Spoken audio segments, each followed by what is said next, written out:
వారు కాదు అనండి, ఎవరూ లేరు. అవునన్నారు, అవునన్నారు, అందరూ ఏకగ్రీవంగా అవునన్నారు. కావున ప్రతిపాదన ఆమోదించటమైనది. బిల్లు సభలో ప్రవేశపెట్టబడింది. గౌరవ విద్యుత్ శాఖ మంత్రి గారు ఆంధ్రప్రదేశ్ విద్యుత్ సుంకం సవరణ బిల్లు 2026ను ప్రవేశపెట్టేందుకు అనుమతి కోరుతారు. Speaker sir, I move for leave to introduce the Andhra Pradesh Electricity Duty Bill Amendment 2026. మంత్రి గారి ప్రతిపాదన సభా సమక్షంలో ఉంది.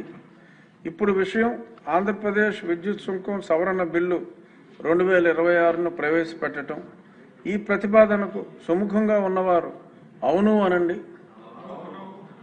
వ్యతిరేకంగా ఉన్నవారు కాదు అనండి. అవునన్నారు, అవునన్నారు, అందరూ అవునన్నారు. కావున ప్రతిపాదన ఆమోదించటమైనది. బిల్లు సభలో ప్రవేశపెట్టబడింది.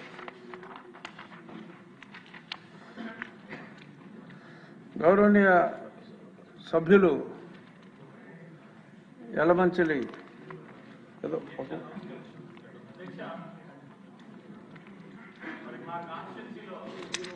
గవర్నమెంట్ ల్యాండ్స్ ఏదైతే డిఫామ్ పట్టా ఇస్తుందో ఆ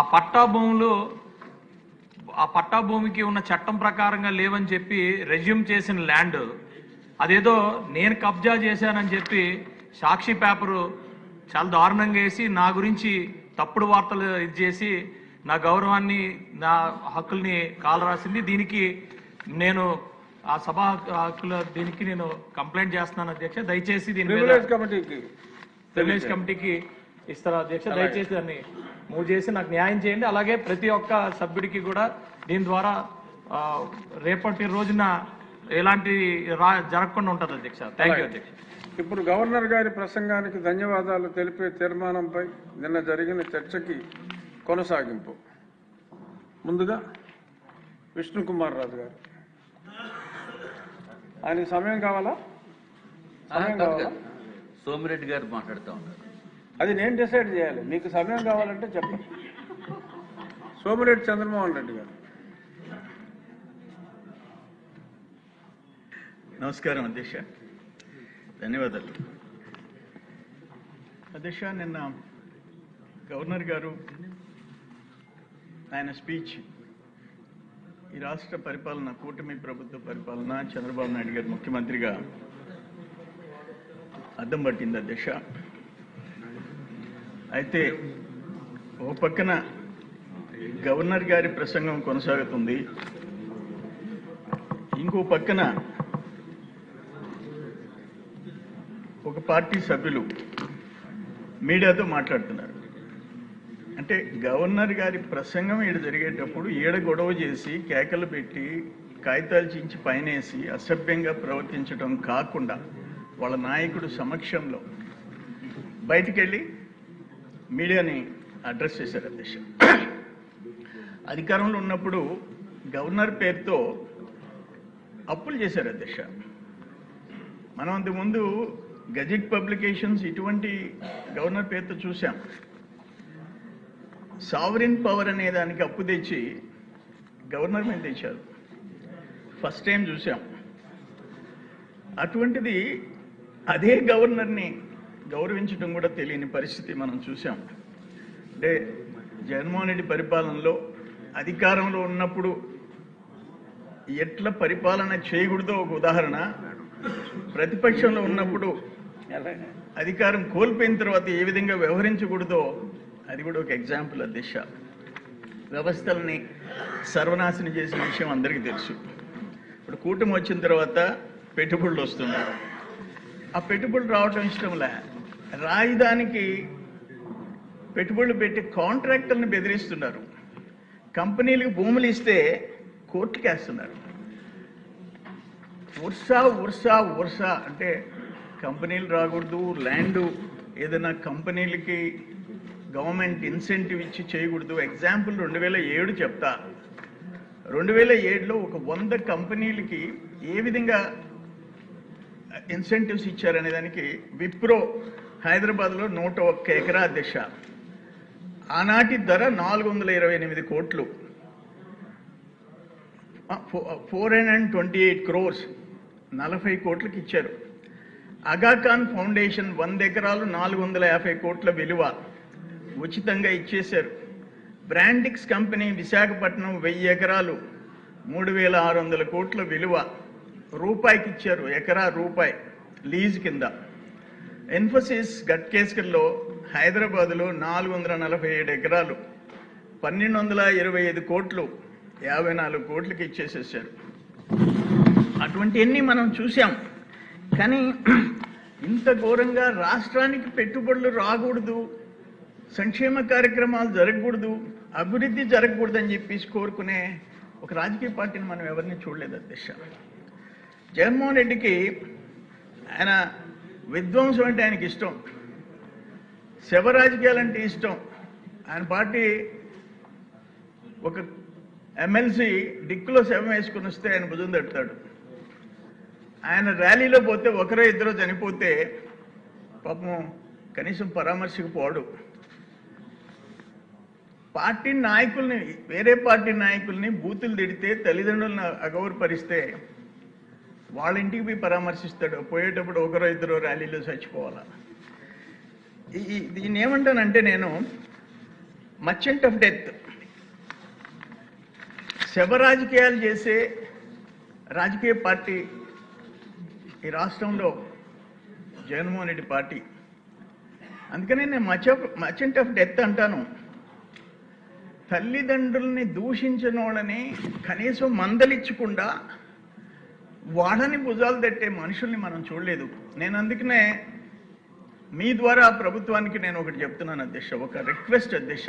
ఈ సభలో ఎవరైనా సరే తల్లిదండ్రులని కనుక కించపరిచే విధంగా మాట్లాడితే, అది ఏ కులం, ఏ పార్టీ, రాజకీయ నాయకులు, బయట వాళ్ళు, ఒక ప్రత్యేక చట్టం తేవాల్సిన అవసరం ఎంతైనా ఉంది అధ్యక్ష. నాన్ బెయిలబుల్ సెక్షన్స్ అప్లై అయ్యేటట్టుగా దేవుళ్ళు లాంటి తల్లిదండ్రుల్ని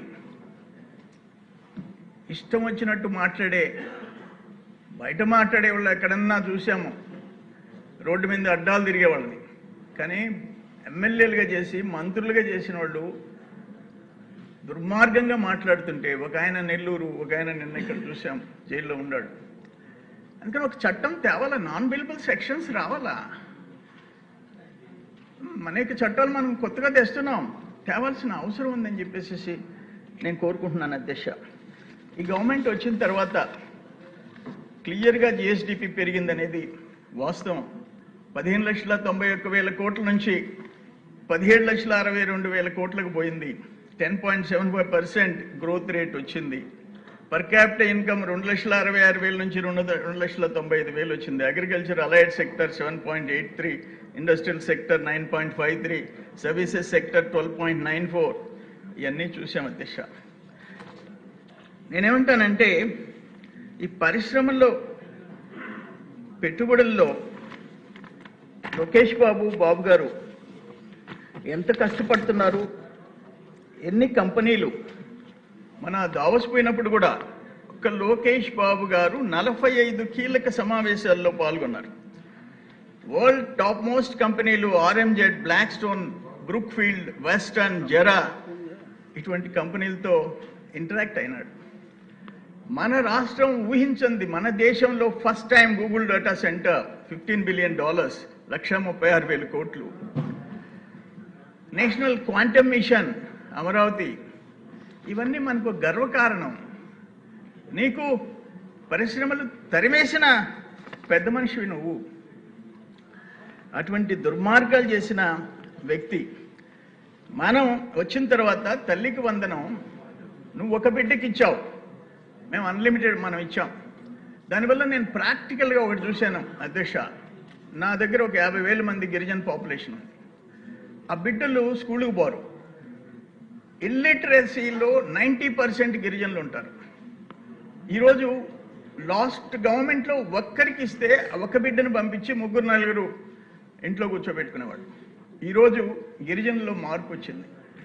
3కైనా 4కైనా ఇస్తున్నాం కాబట్టి ఆ 3-4 స్కూల్కి పంపించే పరిస్థితి ఈరోజు వచ్చింది అధ్యక్ష. అది ఒక రకంగా చాలా సంతోషమైన. సరే, మనం చేసిన సంక్షేమ కార్యక్రమాలు నేను అందరూ తోటి సభ్యులందరూ మాట్లాడినారు. కానీ అన్నిటికంటే ల్యాండ్ టైటిలింగ్ యాక్ట్ రద్దు చేయటం, నేను సాక్షాత్తు నా కాన్స్టిట్యున్సీ రెవెన్యూ మినిస్టర్ గారికి నేను చెప్పా, మదనపల్లి ఫైల్స్ అంటుంటే అయ్యా సర్వేపల్లికి రా, సర్వేపల్లి ఫైల్స్ ఉన్నాయి, ఒకరోజు మీటింగ్ పెట్టని చెప్పాను. అంత ఆ ఘోరాలు నేరాలు రెవెన్యూలో జరిగినాయి. అయితే ఇంకొక విషయం, కొంచెం సమయం తక్కువ ఉంది సార్, మీ పార్టీ ఇచ్చిన సమయం నాకు 10 అయిపోయింది. minutes ఇచ్చారు. ఇక్కడ 5 minutes ఉంది, బట్ ఇంకో 5 minutes 10 minutes కంప్లీట్ కూడా చేస్తాను. అధ్యక్ష, ఇంకోటి ఏంటంటే మనం కష్టపడి ఆ రెవెన్యూలో జరిగిన తప్పులు రెక్టిఫై చేస్తే పక్క రోజు కోర్టులో స్టేలు తెచ్చేస్తున్నారు. అది కూడా legal department, revenue department counters file చేయడంలో సరిగా చేయటం లేదని ఒక ఒపీనియన్ ఉంది. స్టేలు తెచ్చి అక్కడ పారేస్తున్నారు. అవి వికెట్ చేయించుకోవటం చాలా కష్టం అవుతుంది. ఎవరైతే భూ కబ్జాలు చేశారో, కోట్లాది 100 కోట్ల రూపాయల భూములు వాళ్ళ పేదోళ్ళ నోళ్లు కొట్టి మార్చుకున్నారో, ప్రభుత్వ పొలాలు కబ్జా చేశారు, వాళ్ళ విషయంలో ఒక ప్రత్యేక శ్రద్ధ తీసుకోవాల్సిన అవసరం ఉందని చెప్పేసి నేను మనవి చేసుకుంటున్నాను అధ్యక్ష. సరే, మీరు టైం లేదంటున్నారు, నేను ఒక్క మాట అంటాను. ఏనల్లా అధ్యక్ష, ఒక్క మాట ఏంటంటే, నిన్న మద్యం కుంభకోణంలో సర్వోన్నత న్యాయస్థానం ఈ దేశంలో ఏం మాట్లాడింది? ఏ మాత్రం ఆత్మగౌరవం ఉండేవాడు నిన్న సుప్రీంకోర్టు సిజే బెంచ్ కామెంట్స్ తర్వాత తక్షణం రాజకీయాల నుంచి విరమించుకోవాలా. ఆర్టీసీ గురించి ఒక కోర్టులో జడ్జిమెంట్ వస్తే ఆనాటి ముఖ్యమంత్రులు రాజీనామా చేసి చూశాం ఆ డెసిషన్ని. ఈరోజు బ్యూరోక్రాట్లు, రాజకీయ పలుకుబడితో ఉన్న హోదాలు అనుభవించేవాళ్ళు, తుది నిర్ణయాలు తీసుకునేవారు, వీరందరి మధ్య నేరపూరిత కుట్ర, క్రియాశీలక సహకారం, కుమ్మక్కు లేకుండా 3200 కోట్ల భారీ అవినీతి సాధ్యం కాదు. ఇదేమి చిన్న విషయం కాదు. మిమ్మల్ని నేను విడుదల చేయలేను, అందువల్ల బెయిల్ ఇవ్వటం కుదరదు అని సుప్రీంకోర్టు ప్రధాన న్యాయమూర్తి జస్టిస్ సూర్యకాంత్ గారు, దీంట్లో బ్యూరోక్రాట్స్, రాజకీయ నాయకులు 3200 కోట్లు, ఢిల్లీలో 200 కోట్లకి ఒక ముఖ్యమంత్రి, ఒక ఉప ముఖ్యమంత్రి, ఒక ముఖ్యమంత్రి కుమార్తె, ఒక ముఖ్యమంత్రి అపజిల్లు తమిళనాడు, వీళ్ళందరూ జైలుకి పోయినారు. 3200 crores అంటే ఆనాటి ప్రభుత్వ పెద్దకి సుప్రీంకోర్టు కామెంట్ చేసింది. రాజకీయ నాయకులు ప్రమేయం అంటే ఏ రాజకీయ నాయకుడు, ఎవరు ముఖ్యమంత్రి? అంతకంటే ఇంకా అంటే ఈ దేశంలో సుప్రీంకోర్టు సీజే బెంచ్ కామెంట్ చేసిన తర్వాత సిగ్గుతో తలదించుకోవాల్సిన అవసరం ఉంది. అటువంటి వ్యక్తి నిన్న ప్రవర్తించిన తీరు మనం చూసాం అధ్యక్ష. ఈ దురదృష్టకరమైన పరిస్థితులు మన రాష్ట్రానికి చుట్టుకున్నాయి. ఇటువంటి వాళ్ళు రాజకీయాల నుంచి తప్పుకోవాల్సిన అవసరం ఉంది. అనేక కేసులు ఉన్నాయి. 2012 కేసుల్లో ముద్దాయి, నిన్న 3200 కోట్లు, అటువంటి ఎన్ని వందల వేల కోట్లు వాళ్ళు వచ్చి ఈ రాష్ట్రాన్ని పరిపాలించే పరిస్థితి రావడం దురదృష్టకరం. లాస్ట్ 5 years మొత్తం రాష్ట్రం కొలాప్స్ అయిపోయింది. కూటమి ప్రభుత్వం వచ్చిన తర్వాత ఇటు జనసేన పవన్ కళ్యాణ్ గారు ఫుల్ సపోర్ట్, మోడీ గారి ఆశీర్వాదాలు, చంద్రబాబు నాయుడు గారు, లోకేష్ గారి పట్టుదల, వాళ్ళ కృషి మనం చూస్తున్నాం. మైనస్ డిగ్రీల్లో ఒక్క క్షణం తీరిక లేకుండా ఇన్వెస్టర్స్తో ఇంటరాక్ట్ అయిన చూసాము. అందుకని నేనేమంటానంటే ఫైనల్గా ఒకటే ఒక మాట, పెద్దవాళ్ళని జన్మనిచ్చిన తల్లిదండ్రులను మాట్లాడిన వాళ్ళకి నాన్ బెయిలబుల్ సెక్షన్స్తో చట్ట సవరణ చేయాలని ప్రభుత్వానికి విజ్ఞప్తి చేస్తూ సెలవు తీసుకుంటాను అధ్యక్ష. ఇప్పుడు కల్లా మాధవ్ గారు చాలా మందిని ఈ మధ్యన గుంటూరు వైపు తిరిగేలా చేశారు.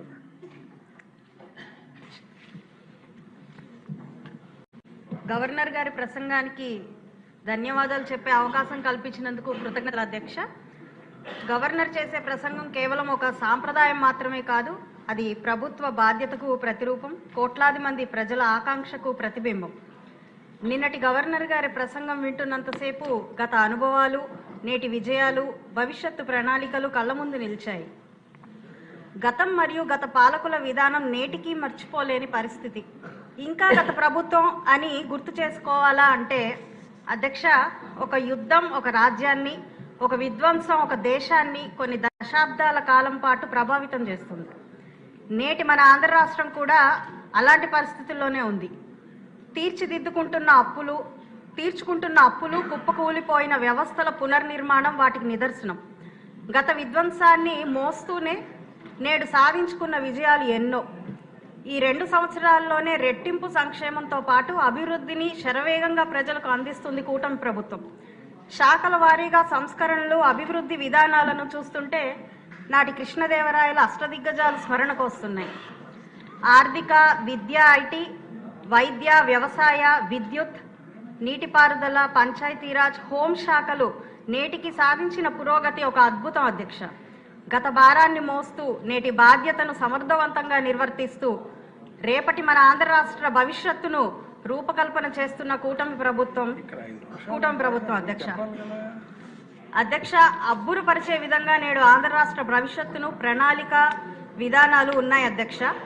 అందులో data centre, AI city, drone city, అదేవిధంగా క్వాంటమ్ వ్యాలీ, ఇవన్నీ కూడా మన అమరావతి క్యాపిటల్ రీజన్ని నిర్మాణాత్మకంగా చూపిస్తుంది. ప్రపంచవ్యాప్తంగా కీర్తిని దక్కించుకునే విధంగా చేస్తుంది అధ్యక్ష.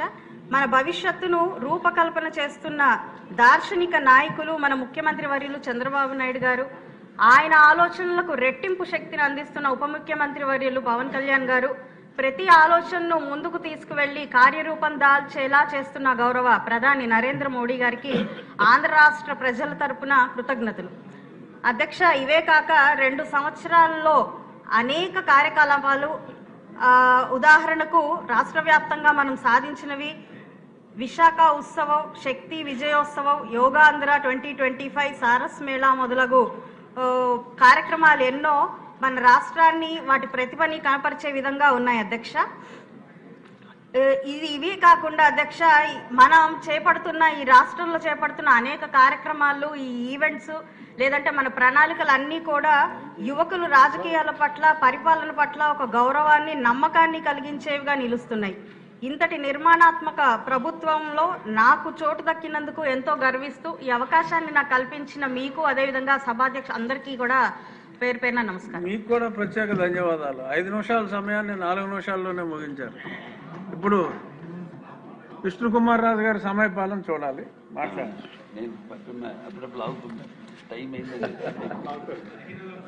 అధ్యక్ష, తమరు సమయం చెప్తే దాన్ని బట్టి 10 నిమిషాలు ఇచ్చారు ఇక్కడ. 10 ఏమో పవన్ కళ్యాణ్ గారు వచ్చే వరకు మాట్లాడండి. పవన్ కళ్యాణ్ గారు వచ్చే వరకు స్టార్ట్ చేయండి. పక్కన పెట్టుకుని 5 పెట్టి వెళ్తారు. అధ్యక్ష, నా అదృష్టం ఏంటంటే ఈరోజు నా పక్కన బాలకృష్ణ గారు ఉన్నారు అధ్యక్ష. కాబట్టి కొంచెం టైం ఎక్కువ ఇస్తారని నేను భావిస్తున్నాను అధ్యక్ష. అధ్యక్ష, గౌరవనీయులైన తమకు, అట్లాగే గౌరవ సభలో ఉన్న సభ్యులకి, ఈ రాష్ట్రంలో ప్రచార మాధ్యాల ద్వారా చూస్తున్న రాష్ట్ర ప్రజలకి ముందుగా నా నమస్కారాలు తెలియజేస్తున్నాం అధ్యక్ష. అధ్యక్ష, నాకు 2026-27 బడ్జెట్ సమావేశాల ముందు గవర్నర్ గారు చెప్పిన ప్రసంగానికి ధన్యవాదములు చెప్పే విషయంలో నాకు అవకాశం ఇచ్చినందుకు మీకు ధన్యవాదములు తెలియజేసుకుంటున్నాను అధ్యక్ష.